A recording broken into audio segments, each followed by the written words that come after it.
नमो वरियंताणं नमो सिद्धाणं नमो आयर्याणं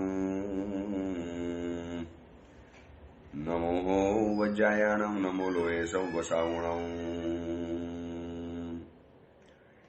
ऐसो पंच नमुकारो सौवपावपणासनो मंगलानं च सौवेशिं परमं वै मंगलम् मंगलम भगवान वीरो मंगलम गौतम प्रभु मंगलम सुलभद्राद्या जैन धर्मोस्तु मंगलम। प्रवचनનો વિષય છે પ્રશ્ન પૂછે ગૌતમ ગણધર, ઉત્તર આપે વીર તીર્થંકર। કોઈ અજ્ઞાત અને અનામી કર્તાએ બનાવેલો 64 ગાથા અને 48 પ્રશ્ન ઉત્તરથી સુશોભિત ગૌતમ પૃચ્છા નામનો આ ગ્રંથ પરમાત્મા મહાવીર અને પ્રથમ ગણધર ગુરુ શ્રી ગૌતમ સ્વામીજીની એક મહત્વની ચર્ચા। ગુરુ અને શિષ્ય બંને પોતપોતાના જગતની અંદરમાં ટોચ ઉપર રહેલા છે, સર્વોચ્ચ કક્ષાએ રહેલા છે અને આવા મહાન વિભૂતિ જ્યારે એકબીજાને મળે તો એમના વાતોના પણ વિષય કેવા પ્રકારના હોય એ આપણને આ ગ્રંથમાંથી જાણવા માટે મળે છે। મારા તમારા વાતોના વિષયો કેવા છીછરા હોય છે અને એમાં જ્યારથી આ વોટ્સઅપ અને ચેટિંગ જ્યારે કરવાની શરૂઆત કરે એટલા હલકા સબ્જેક્ટ, એટલી હલકી વાતો, એટલી ફાલતુ વાતો લાગે અને આ મહાન પુરુષો જે ભેગા થયા છે, મહાન વિભૂતિ ભેગી થઈ છે, એ સમાજના સુખ દુઃખની ચર્ચા કરે છે, સમાજને પીડાતા એવા પ્રશ્નોની વિચારણા કરે છે। એમનો સંવાદ, એમનો વાર્તાલાપ એ પણ ગ્રંથ રૂપ બની ગયો, જે આજે આપણને એક માર્ગદર્શન આપી રહેલું છે। અને ગૌતમ સ્વામીજીની અંદરમાં કેટલા પ્રકારના તીર્થો રહેલા છે એની આપણે વિચારણા કરીએ છીએ। આનંદ તીર્થની વિચારણા કરી, ગૌતમ સ્વામીજી પ્રમોદ તીર્થ છે એની પણ વિચારણા કરી। આજે ગૌતમ સ્વામીજીની અંદરમાં રહેલું એક નવા પ્રકારના તીર્થની યાત્રા કરવી છે। એક ગૌતમ સ્વામીજીની યાત્રા કરો એટલે એની સાથે સાથે 9 પ્રકારના તીર્થની યાત્રા આપણને થઈ ચૂકે છે। 9 પ્રકારની તીર્થની યાત્રાનો લાભ મળે છે। શત્રુંજીની અંદરમાં જાઓ તો માત્ર ગિરિરાજની યાત્રાનો લાભ મળે, ગિરનાર તીર્થની અંદરમાં જાઓ તો માત્ર ગિરનાર તીર્થની યાત્રાનો લાભ મળે। જ્યારે ગૌતમ સ્વામીજીની યાત્રા કરો એટલે એક સાથે 9 તીર્થની યાત્રાનો લાભ મળે। મંગલ તીર્થ, સુકન તીર્થ, લબ્ધિ તીર્થ, આનંદ તીર્થ, પ્રમોદ તીર્થ, આવા અલગ અલગ તીર્થોના સમાવેશ જેમને પોતાની અંદરમાં કરેલા છે। આજે ગૌતમ સ્વામીજીનું એક નવું તીર્થના દર્શન કરવા છે જેનું નામ છે નિખાલસતા તીર્થ। નિખાલસતા એટલે વ્યક્તિનો નેચર પારદર્શક હોય, જેને પોતાની અંદરમાં છુપાવવા જેવું કશું લાગે નહીં, જેને પોતાના માટે કશું છુપાવવું પડતું ન હોય અને જેવું છે એવું સામેની વ્યક્તિની સામે વ્યક્ત થઈ જવું, આને કહેવાય છે નિખાલસતા। નથી કહેતા કે આ માણસ બાલક જેવો નિખાલસ છે। બાલક પોતાની માતાની સામે કેટલો બધો પારદર્શક બની જાય, કેટલો ખુલ્લો બની જાય, ઇવન માતાની સામે એને વસ્ત્ર પહેરવાની પણ જરૂર નથી પડતી, એટલો બધો બાલક માની સામે નિખાલસ બનતો હોય છે। મનના ક્ષેત્રની અંદરમાં મનની બધી જ આટી ઘૂંટી, મનના બધા જ વિષય કસાયોના તોફાન, મનની અંદરમાં ઉઠતી બધી ભાવનાઓ, લાગણીઓ, મનના ઝંખનાઓ, મનના આકર્ષણો, આ બધું જ પોતાની માની સામે એક બાલક વ્યક્ત કરી લેતો હોય છે। એને એમ નથી લાગતું હું કહીશ એટલે મારું કેવું લાગશે, મારું ખરાબ લાગશે, પછી મારા માટે કેવું વિચારશે, પછી મારી ઇમેજ કેવી પડશે। હું અને તમે શું કરીએ ખબર છે? કોઈ પણ વ્યક્તિને મળીએ છીએ ત્યારે સંપૂર્ણ નથી મળતા, આપણે એને કંઈક અંશે મળીએ છીએ, આપણો ઘણો અંશ તો આપણે અંદરમાં ડાબીને બેઠેલા હોઈએ છીએ। સામેની વ્યક્તિની સાથે જ્યારે આપણે સંબંધની દુનિયામાં એક પ્રવેશ કરતા હોઈએ છીએ, પતિ અને પત્ની જ્યારે એકબીજાની દુનિયાની અંદરમાં પ્રવેશ કરે છે, એના અંતરંગ દુનિયા સુધી જ્યારે પહોંચવાની કોશિશ કરે છે ત્યારે બંને નિખાલસ બનવું જરૂરી પડે છે।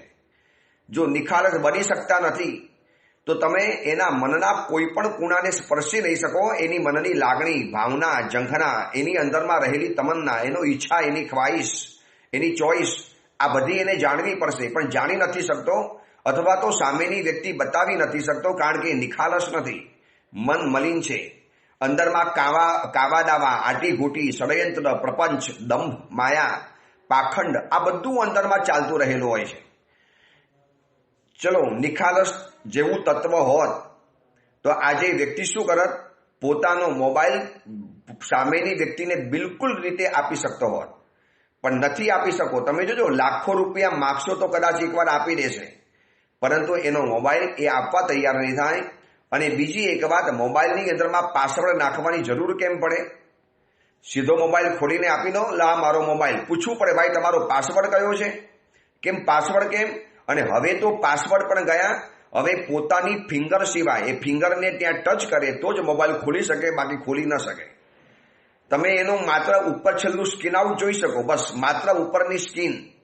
પણ અંદરમાં શું ધરવાયું છે, શું રહેલું છે, શું અંદરમાં ડેટા રહેલો છે, શું અંદરમાં અપલોડ અને ડાઉનલોડ થયેલું છે, આ બધું જ જોવું હોય તો એનો એક પાસવર્ડ, એની જે સ્કીન ફિંગર, આ બધું મળતું નથી. આ બધું કેમ રાખવું કેમ પડ્યું?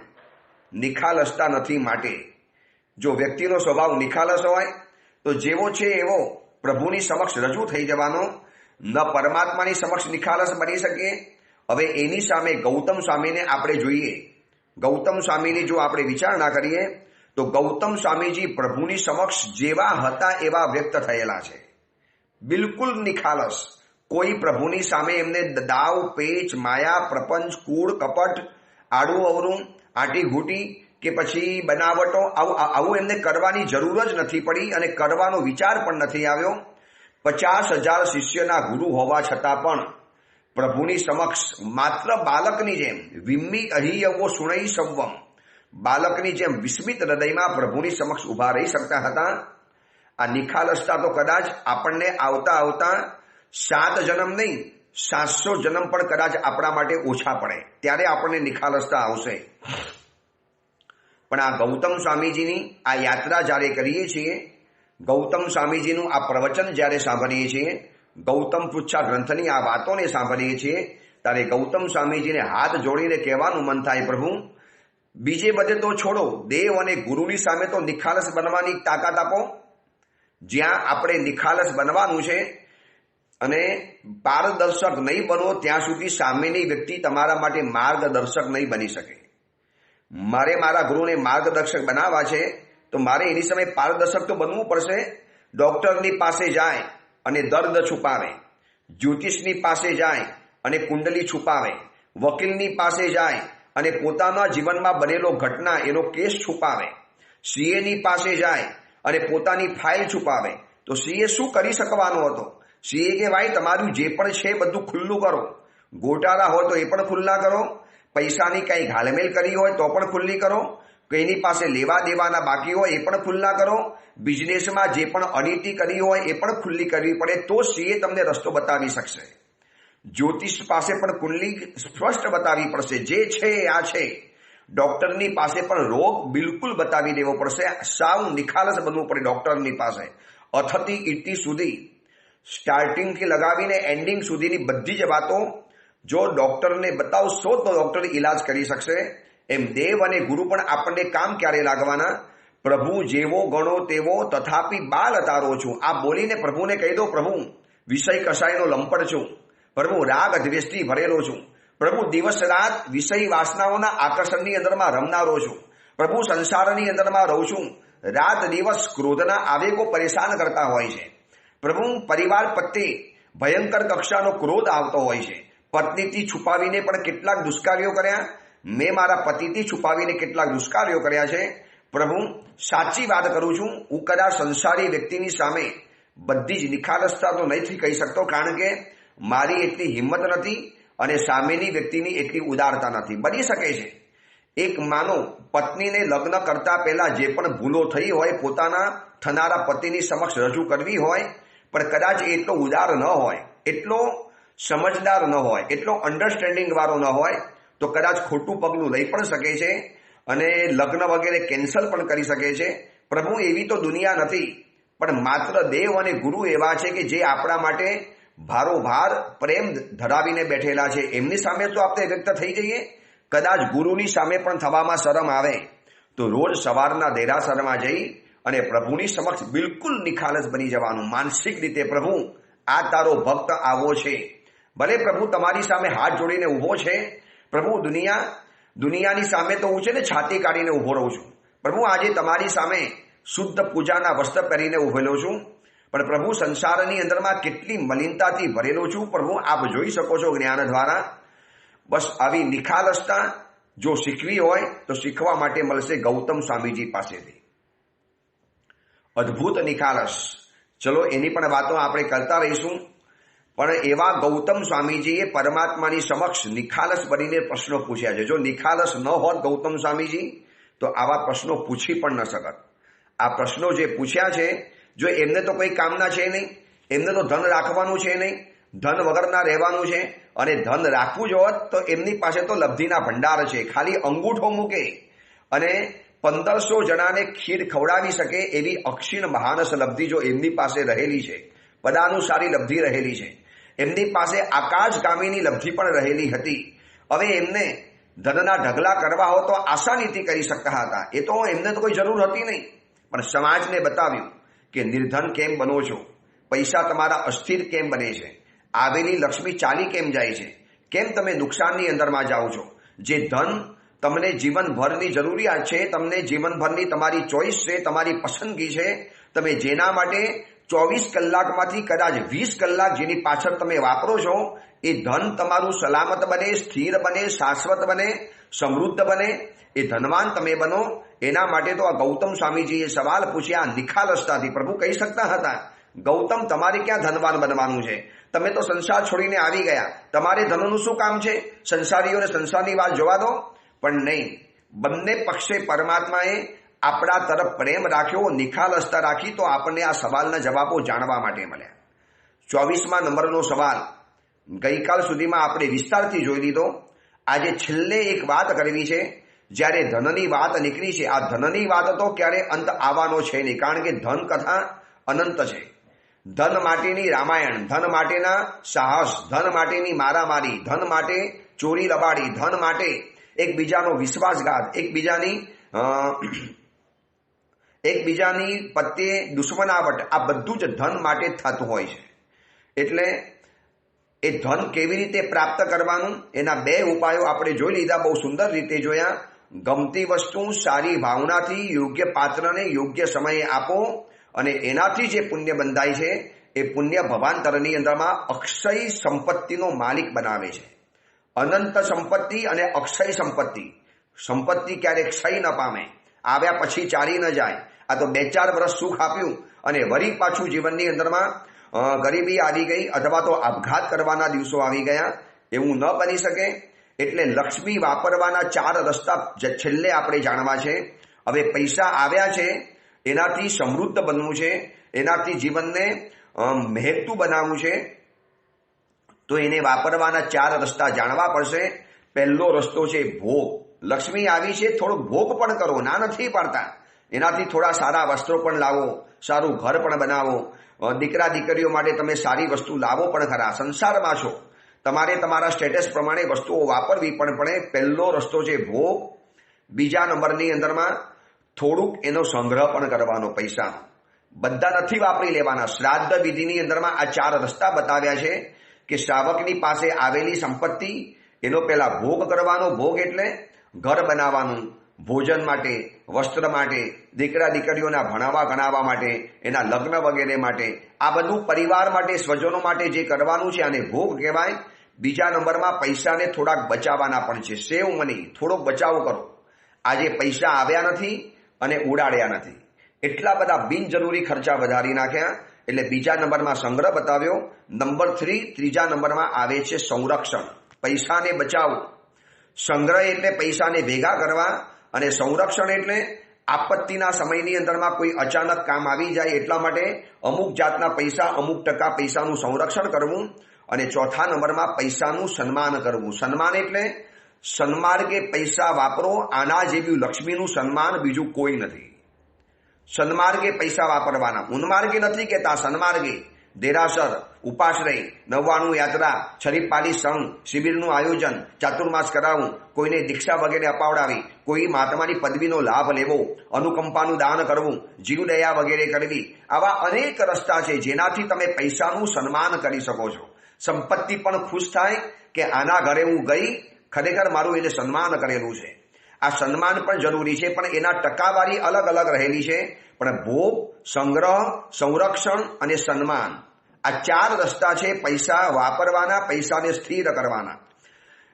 ચલો, આ 24મા નંબરનો સવાલ તો આપણે વિસ્તારથી જાણી લીધો.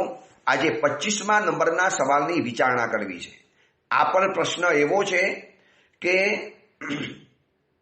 કદાચ એક અપેક્ષાએ જો જોઉં તો આ સવાલ 24મા નંબરનો સવાલ લગતો હતો પુરુષ બાબતોને, પુરુષોને વધારે લગતો હતો, અને આ 25મા નંબરનો સવાલ કદાચ બહુધા સ્ત્રીઓને વધારે આ અસર કરશે. બહેનો માટે આ સવાલ છે. જાણે કે ગૌતમ સ્વામીજીએ શ્રાવિકાઓને નજરમાં રાખી, મહિલા વર્ગને નજરની અંદરમાં રાખી, ફિમેલ વર્ગને નજરની અંદરમાં રાખી. જાણે કે ગૌતમ સ્વામીજીએ સવાલ પૂછ્યો છે 25મા નંબરની અંદરમાં. ગૌતમ સ્વામીજી પરમાત્માને સવાલ પૂછે છે, હે કરુણા સાગર, હે દેવાધિદેવ, હે પરમાત્મા, જીવ કયા કર્મથી નિસંતાન બને છે? એને સંતાન થતા કેમ નથી? અને થાય છે તો એના સંતાન જીવતા કેમ નથી? બહુ માર્મિક આ સવાલ છે. એટલો માર્મિક સવાલ છે કે આજે બહુ લોકો આ સંતાનની સમસ્યાથી પીડિત છે, બહુ પીડિત છે, અને એમનો ખ્યાલ અમને સૌથી વધારે આવે. ચાતુર્માસ કરીએ, વિહાર દરમિયાન જઈએ, શેષકાલની અંદરમાં રહીએ, પરિવારો પરિચયની અંદરમાં આવે, અને પછી એ લોકો જે પોતાની જે વાત કરે, કરોડપતિઓ પણ જોયા છે, અબજપતિઓ પણ પરિવાર જોયા છે. મેં જોયા છે કરોડપતિ અને અબજપતિ પરિવારો. ઘરમાં પૈસાની તો આમ ગંગાના નદીના પ્રવાહની જેમ ઘરમાં રોજ પૈસો આવે છે, ગંગા નદીના પ્રવાહની જેમ, કદાચ સુનામી પણ કહી શકાય. એટલો અનાપ શનાપ પૈસો, પૈસાના ઢગલાની, પૈસાનો ધોધ પડે છે ઘરની અંદરમાં. પણ છતાં પણ દુઃખી છે. આવીને સુરતની અંદરમાં, હું તમને એરિયાનું નામ નથી આપતો, સુરતના એક એરિયામાં મેં ચાતુર્માસ કર્યું. એ એરિયાની અંદરમાં રહેનારો એક અબજપતિ માણસ, અબજપતિ કહું છું, જેના ઘરની અંદરમાં ધનના ઢગલા છે, એ વ્યક્તિ એટલો બધો ખોરામાં માથું મૂકીને રડ્યો છે. એક વખત ગુરુદેવ, જીવનમાં બધું જ સુખ મળ્યું છે, સમાજની પ્રતિષ્ઠા મળી, યશ, કીર્તિ, આબાદી, ઇજ્જત મળી, જેના માટે લોકો દિવસ રાત એક કરે છે. એ પૈસા ગુરુદેવ આમ બહુ સહેલાઈથી, બહુ સહજતાથી એવી વ્યવસ્થા ગોઠવાઈ ગઈ છે, ધંધાની, બિઝનેસની, ફેક્ટરી વગેરેની. આમ પૈસાનો તો સ્ત્રોત ચાલુ જ છે, આવક ચાલ્યા ને ચાલ્યા જ કરે છે. પછી મેં કીધું, તો તમને કયું દુઃખ છે? તમારું આલિશાન બંગલો છે, સુંદર મજાનો પરિવાર છે, પત્ની તમારી સુશીલ છે, સુંદર છે, પછી શું તકલીફ પડી? ગુરુદેવ, જીવનનો ખાલીપો કેવી રીતે ભરવાનો? સંતાન નથી. ગુરુદેવ, રાત દિવસ ઊંઘ નથી આવતી. અમે પતિ પત્ની ઘરમાં છીએ સાહેબ. આપ દેખો છો ઘરની અંદરમાં 7 નોકર છે, નોકરોને દીકરાની જેમ રાખીએ છીએ. પણ ગુરુદેવ, અમારો પોતાનો કોઈ દીકરો નહીં. અમને કોઈ પપ્પા કહીને બોલાવે, ડેડી કહીને બોલાવે, મમ્મીને મોમ કહીને બોલાવે, માં કહીને બોલાવે, અમે કોકને બેટા કહીને બોલાવીએ, એની ઉપર વાલ વરસાવીએ, પ્રેમ વરસાવી દઈએ. કોઈ બાળક અમારી પાસે જીદ કરે, માથાકૂટ કરે, થોડુંક રડે, ગુરુદેવ, એની શરીરની ગંદકી સાફ કરવાની એક મજા છે, એનું નાક સાફ કરવાની મજા છે, એના આંખના આંસુ લૂસવાની એક મજા છે, બાળકને તેડીને લઈને ફરીએ. ગુરુદેવ, લાગે છે કે જિંદગીમાં બધા જ સુખો મળ્યા, આ કેમ નથી મળ્યું? કેમ રહી ગયા અમે સંતાન સુખથી વંચિત? અને એ જ સવાલ પૂછે છે પ્રભુ મહાવીરને ગૌતમ સ્વામીજી. હું તમને સમાજની અંદર એવા 1008 પ્રસંગ બતાવી શકું છું. અપાર સમૃદ્ધિની વચની અંદરમાં પણ એ લોકો દુઃખી છે, અને એમ કહે છે કે લઈ જાઓ અમારી સંપત્તિ, લઈ જાઓ, તમને આપી, અમને અમારું પોતાનું સંતાન આપો, અમારું પોતાનું. મોટા મોટા એક્ટરો પણ છે. હમણાં તમે કદાચ નામ સાંભળ્યું હશે, ને તમે નામ સાંભળ્યું જ હોય, એટલી મોટી એક્ટ્રેસ છે પ્રિયંકા ચોપડા, જેના લગ્ન થયા છે વિદેશની અંદરમાં. નિક જોન્સ નામનો કોઈ છોકરો જેની સાથે લગ્ન થયા છે. એને પણ સંતાન નહોતું થતું, તો સેરોગસી મર્ડર, એટલે કે બીજા દ્વારા પોતાનું સંતાન ઊભું કરવું પડ્યું. એમાં ભલે કરે, પણ એક પોતાની કુખેથી જે જન્મેલું જે સંતાન હોય, એની ઉપર જે વાત્સલ્ય વેવડાવવાનું જે મન થાય, એની ઉપર જે આમ ઓવારી જવાનું મન થાય, એને ઉછીને તેડવાનું મન થાય. કદાચ પોતાનું સંતાન ગણાય, ભલે માની લીધું, પણ અંદરમાં ઊંડે ઊંડે તો થાય ને કે આ મારી કુખેથી નથી જન્મ્યું, કોઈ બીજાની કુખેથી જન્મ્યું છે. જેને સેરોગસી મધરના અત્યારે સિસ્ટમ ચાલે છે, પણ એ બધા કરતા પોતાનું એક સંતાન હોય, ઘરમાં 4-5 બાળકો દોડાધામ કરતા હોય, તોડતા હોય, ઘરમાં વેર વિખેર કરતા હોય, આ બધું પણ છે ને મમ્મી પપ્પાને ગમતું હોય છે. ઘણીવાર તોફાની છોકરાઓ ઘરની અંદરમાં સામાન વેર વિખેર કરી દે, જીદ કરે, માને પરેશાન કરી નાખે. પણ ઘણી વખત આ પરેશાની માને પણ મીઠી લાગતી હોય છે, માતા પિતાને પણ આ પરેશાની ગમતી હોય છે, કારણ કે પોતાનો બાળક છે, પોતે પણ આવું કરતા હતા. આ પણ એક સંસારનો વૈભવ છે કે ઘરની અંદરમાં એક સંતાન હોય, દોડધામ કરતું હોય, એના માટે આપણે સરસ મજાના કપડાં લાવતા હોઈએ, એને બાબા ગાડીમાં લઈને ફરતા હોઈએ, એને તેડીને ફરતા હોઈએ, દાઢી મૂછનો વાર ખેંચતો હોય, થોડોક પરેશાન કરતો હોય, પથારી ભીની કરી હોય, અને એ ભીની પથારીમાં માને સુવાનો પણ એક આનંદ આવતો હોય, સ્વર્ગીય આનંદ હોય છે.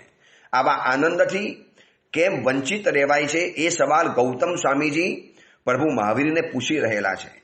આપણે એના કારણોની તો ચર્ચા કરવી છે, કરશું, પરંતુ સંતાન સંબંધી સુખ અને દુઃખની પહેલા ચર્ચા પણ કરવી છે. એની વાત એક બતાવી દઉં.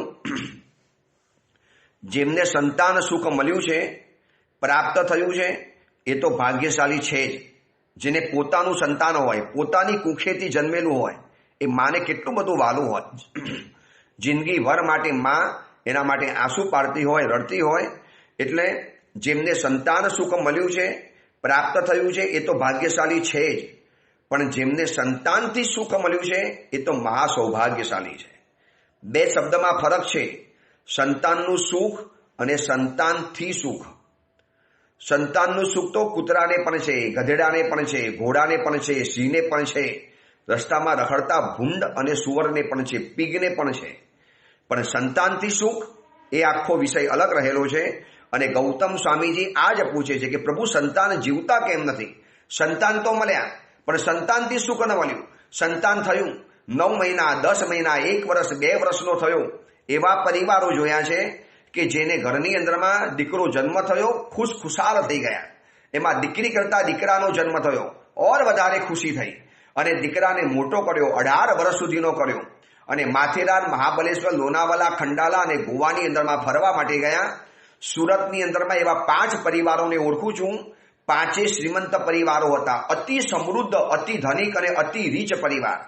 એ 5ના સંતાનો વરસતા વરસાદની અંદરમાં સુરતથી કાર લઈ અને ગોવાની અંદરમાં ફરવા માટે નીકળ્યા. હવે વરસાદની સિઝન, સરખી ઉંમર, ગાડીની અંદરમાં સંગીતના સૂર વસતા હતા, અને યુવાનીની ઉંમર, ઉચ્છૃંખલ ઉંમર, એક શૈતાનિયત કરવાની ઉંમર હોય. ગાડી એવી ભગાવી, બેલેન્સ ચૂકી ગયા. ઝાડ સાથે ગાડી અથડાઈ. 5 જૈન યુવાન છોકરા ઓન ધી સ્પોટ ખતમ થઈ ગયા. દરેકનો એક જ દીકરો હતો, એક જ સંતાન હતું. હવે તો જમાનામાં આ જ ચાલે છે, 1 ચાઇલ્ડ પોલિસી. હવે ધીરે ધીરે તો નો કિડ્સ પોલિસી આવે છે. સંતાન કરવા જ નથી. કોણ આ બધી ઝંઝટ કરે, કોણ આ બધો ઉછેર કરે, કોણ આપણા શરીરનું સૌંદર્યને ખતમ કરી નાખે. સંતાનને જન્મ આપો, શરીરનું સૌંદર્ય ખતમ થઈ જવાનું, પછી એ બાળકને મોટો કરીને નવ નીચે પાણી ઉતરી જવાના. આજે કેટલી મમ્મીઓને હું જોઉં છું અમારી પાસે આવતી હોય છે, એ નાનકડા બાળકને કઈ મુશ્કેલીથી મોટી કરતી હોય છે. આપણને લાગે કે માં ખરેખર આપને ધન્યવાદ છે, આપ આ બાળક માટે આટલું બધું કરો છો. આવતીકાલે આ બાળક તમારા માટે કશું જ નથી કરી શકે, એવું પણ બની શકે છે. પણ માં એ માં છે, જાણે પરમાત્મા પછીનો બીજો નંબર રહેલી હોય તો કોઈ છે, મા તત્વ છે. પણ હવે જમાનો બદલાયો છે, એવો જમાનો બદલાયો છે કે એની વાત આપણે વિસ્તારથી કરવી છે. કેટલાક લોકોને સંતાન નથી, એના માટે ઝૂરે છે, તરવરે છે, જાવા નાખે છે. અરે ઘણીવાર તો સંતાન નથી તો નવજાત બાળકોની ચોરી કરવાના પણ કિસ્સા બન્યા છે. તમે વાંચ્યા હશે, મેં તો ઘણા કિસ્સા આવા વાંચ્યા છે. મીડિયાની અંદરમાં, માધ્યમની અંદરમાં, ન્યૂઝપેપરની અંદરમાં. કેટલી બધી માં મજબૂરીના કારણે એક સંતાન મારું હોય, ભલે પોતાનું નહીં તો બીજાનું સંતાન, મારે એની ઉપર વાળ ઢોરવું છે, મારે એને પ્રેમ કરવો છે, મારે એને ચૂમીઓ ભરવી છે, મારે એને ઘરે વળગાડવો છે, મારે એને મારું પોતાનું દૂધ પીવડાવવું છે. આ વિચાર ના કરી હોસ્પિટલમાં ચાલી જાય અને કોકના જન્મેલા સંતાનની છેલ્લે માણસ ચોરી કરવા મજબૂર બની જાય. પોલીસ પકડે, બેન ચોરી શેના માટે કરી? ઓલી બેન રડતી આ કે એક જ કે ભાઈ પૈસા ચોરું તો ચલો સમજે હું ચોર હોઉં, મેં ખાવાનું નથી ચોર્યું, મેં ચોર્યો છે એક બાળક, એટલા માટે કે મારી કુખે તો બાળક જન્મ્યો નથી, પણ મને એક બાળકની જરૂરિયાત છે. વિચારજો કેટલું મોટું આ નિસંતાનપણાનું દુઃખ છે. સંતાનનો અભાવ, સંતાન ન થવા અને સંતાન વરી થયા પછી પાછા ન જીવવા, આ કેવું દુઃખ હશે. પરંતુ કોન્ટ્રાવર્સી જોવા માટે મળે છે. કેટલીક જગ્યાએ બાળકો જોઈએ છે, એના માટે દોરા ધાગા, જંતર મંતર, પીર બાવા ફકીર બધાની પાસે જઈ આવે છે. અને કેટલાક લોકો એવા છે કે સંતાન થયા પછી પણ ઉકરડામાં ફેંકી દે છે, એબોર્શન કરાવી દે છે. તમે નહીં માની શકો, આ પ્રવચન સાંભળનારા નહીં માની શકો એટલી હદે એબોર્શનના આ દેશની અંદરમાં કિસ્સા બને છે. સામાયિક કરનારી, પ્રતિક્રમણ કરનારી, સુપાત્ર દાન કરનારી, રોજ પરમાત્માની પૂજા કરનારી, અઠમ અઠ્ઠાઈ અને માસક સમણ કરનારા અને સિદ્ધિ તપ કરનારી સાવિકાઓના મોઢેથી પણ મેં સાંભળ્યું છે પ્રાયશ્ચિત લેવા માટે આવી છે કે ગુરુદેવ જીવનની અંદરમાં એબોર્શન કરાવી દીધું છે. કેટલું ભયંકર કક્ષાનું પાપ. એક નાનકડી કીડીને મારો એ પણ જો પાપ ગણાતું હોય તો તમે જેને બોલાવ્યો છે, ભાઈ કોઈ સામેથી નથી આવી ચડ્યો, તમે આમંત્રણ આપ્યું માટે તમારા પેટમાં એને મારો બાંધેલો છે અને તમે એને ખતમ કરી નાખ્યો. આના તાર જોડાયેલા છે, નિસંતાનપણાના તાર જોડાયેલા છે. બહુ વિસ્તારથી આવતીકાલે બતાવીશ. થોડી ભૂમિકાની વાતો આજે બતાવી દઉં. આજે સંતાન માટે આંસુ પાડો છો તમે એક દિવસ તમારો એવો હતો કે તમે આ સંતાનનો ગર્ભપાત કરી નાખ્યો, તમે એને પેટની અંદરમાં એબોર્શન કરાવી નાખ્યું. એબોર્શનના પાપને જીવું તેવું નહીં માનતા. એબોર્શનના પાપના જે પ્રાયશ્ચિત શાસ્ત્રોમાં બતાવેલા છે, કલ્પના પણ ના આવે, ધ્રુજી જવાય. એક પંચેન્દ્રિય આત્મા છે, અનંત પુણ્ય રાશિ જમા કરી તારે જૈન કુલની માતાની પેટની અંદરમાં એનો જન્મ થવાનો હતો. અંદરમાં એને સંતાન આવ્યું છે, તમે આમંત્રણ આપ્યું છે, તમે પ્રક્રિયા કરીને બોલાવ્યો છે, કોઈ સામેથી નથી આવતો. માં, સ્ત્રી અને પુરુષે ભેગા થઈ એને આમંત્રણ આપ્યું, પછી તમે શેના માટે મારી નાખો છો? એક વિશ્વાસઘાતનું ભયંકર કક્ષાનું પાપ છે એબોર્શનની અંદરમાં.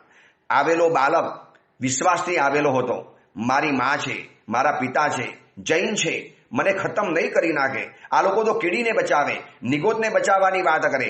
ઇરિયા વૈયાની અંદરમાં એક ઇન્ડિયા, બે ઇન્ડિયા, તે ઇન્ડિયા શબ્દ બોલનારા છે. નહીં મારે મને આ લોકો, પરંતુ નહીં માની શકો એટલી મોટી સંખ્યાની અંદરમાં, એટલા મોટા ફિગરની અંદરમાં જૈન પરિવારોના ઘરની અંદરમાં, જૈન ફેમિલીઓમાં એબોર્શનના ભયંકર કિસ્સા વધે છે. એટલે વર્તમાનની અંદરમાં જૈન સમાજમાં બે પાપ વધતા જાય છે. એક તો આપઘાત અને બીજા નંબરમાં ગર્ભપાત. આ બે પાપ દિન રાત વધતા ચાલ્યા છે, દિન રાત. તમે એકવાર સર્વે કરો. અમે તો સાધુ જીવનમાં છીએ એટલે અમને ખબર કેમ પડે પ્રાયશ્ચિત લેવા માટે આવે.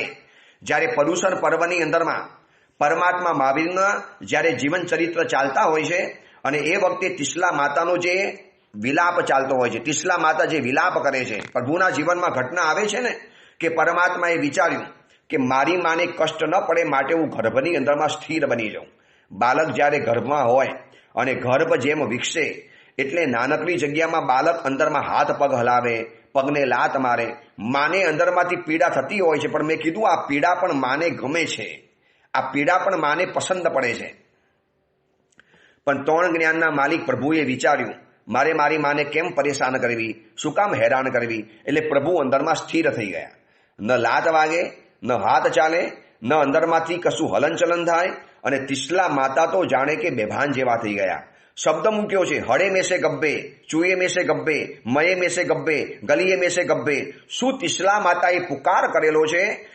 માથા પછાડે છે માં, તિસલા માતા. આવી મોટી રાણી પણ પોતાનો બાળક ચાલી ગયો. 14 સુપનાથી સૂચિત. લોકો તો કહેતા હતા કે તું તીર્થંકરની માતા બનવાની, લોકો તો કહેતા હતા કે તું ધર્મધ્વજને ધારણ કરનારા દીકરાની માં બનવાની છે. માં, આવતીકાલે તારું ઇતિહાસમાં નામ ગમાવાનું. માં, આવતીકાલે દુનિયા તારા માટે જય જયકાર કરવાની. તારા દીકરાને પછી યાદ કરશે, પહેલા તને યાદ કરશે. તિસલા નંદન વીર કી જય બોલો મહાવીર કી. માં, આવા તારા ગુણગાન થવાના. શું બધા સપના રોરાઈ જવાના? મારો દીકરો ગયો, હળે મેસે ગબ્બે, ચૂએ મેસે ગબ્બે, મળીએ સે ગબ્બે, ગલીએ સે મેં ગબ્બે. માં રડે છે, મારો ગર્ભ હરાઈ ગયો, ચોરાઈ ગયો, મરી ગયો, ખતમ થઈ ગયો, ગરી ગયો. હાય હાય, હું અભાગણી છું. જે માથા પછાડે છે, કરુણ કલ્પાંત કરે છે. અને કલ્પાંત કરતા કરતા તિસલા માતા બોલે છે, કદાચ ગયા ભવની અંદરમાં મેં ગર્ભપાત કરાવ્યા, કોઈ બાળકોને ખતમ કર્યા, બાળકોનો વિયોગ કરાવડાવ્યો, એના કારણે આ બધું સહન કર્યું છે. એમાં તિસલા માતાએ કબૂલ કર્યું છે કે આ ભવની અંદરમાં એબોર્શન કરાવનારી સ્ત્રીઓના કુખ આવતીકાલે ખાલી રહેવાની છે.